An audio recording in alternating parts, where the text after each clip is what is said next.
नमस्ते सबैजनालाई र मैले हिजो चाहिँ सर्भिसिङ गरेको थिएँ है र म तपाईहरुलाई सर्भिसिङको डिटेल्स फोटो पनि देखाउँछु अनि यो सानो भिडियो बनाएको छु है र तपाईहरुलाई म विशेष के भन्न चाहन्छु भने चाहिँ यो जग्गामा चाहिँ मैले हिजो सर्भिसिङ गरेको थिएँ र सर्भिसिङमा चाहिँ सर्वप्रथम चाहिँ हाम्रो मोबिल चेन्ज हुन्छ है र म त्यो मोबिल देखाउँदै छु ल हेर्नुस्।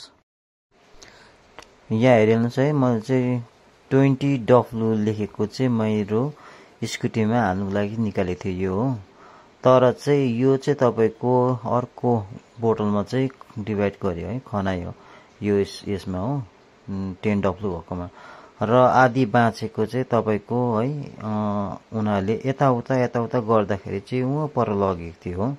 त्यसैले गर्दा चाहिँ मैले यो भिडियो बनाउनु चाहिँ अब मजबुरी पर्यो है, मैले केही पनि भन्नु सकिनँ अनि मैले भिडियो चाहिँ अब बनाए हेरिहाल्नु चाहिँ यसरी खनाउँदैछ। म तपाईलाई एकदम क्लियर रूपमा पनि देखाउँछु हेर्नुस् ल। एकछिनै म त्यहाँ नजिक जाँदैछु हो, म तपाईलाई एकदम क्लियरसँग देखाउँछु। मैले किनेको चाहिँ यो मोबाइल हो हेर्नुस्, देख्नु भयो होला है।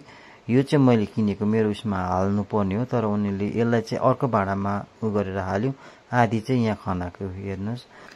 र प्लिज है सबैजना स्कुटी बाइक हुनेहरुले चाहिँ यहाँ जग्गामा चाहिँ सर्भिसिङ गरिहाल्नु भने चाहिँ पुरा ध्यान दिनुस् है। अनि सबै डिब्बाको मोबाइल चाहिँ तपाईहरुको बाइक स्कुटीमा चाहिँ हालेर मात्र तपाईहरुले पैसा दिनुस् है। मैले त यो अचानक भिडियो बनाउनु पर्यो र मैले यो अस्ति पनि आएको थियो यो जग्गामा र मलाई अलिकति डाउट चाहिँ लागेको थियो र आज चाहिँ मैले एकदम प्रुफ पाएँ है। र मैले यो उनीहरुलाई चाहिँ थाहा छैन यो उनीहरुले कस्तो काम गरेको र मैले चाहिँ यो भिडियो बनाउनु मलाई अस्तिदेखि नै मन थियो र आज मैले पक्रिएर भिडियो बनाएर सो गाइस यो चाहिँ भिडियो शेयर गरिदिनुस् होला।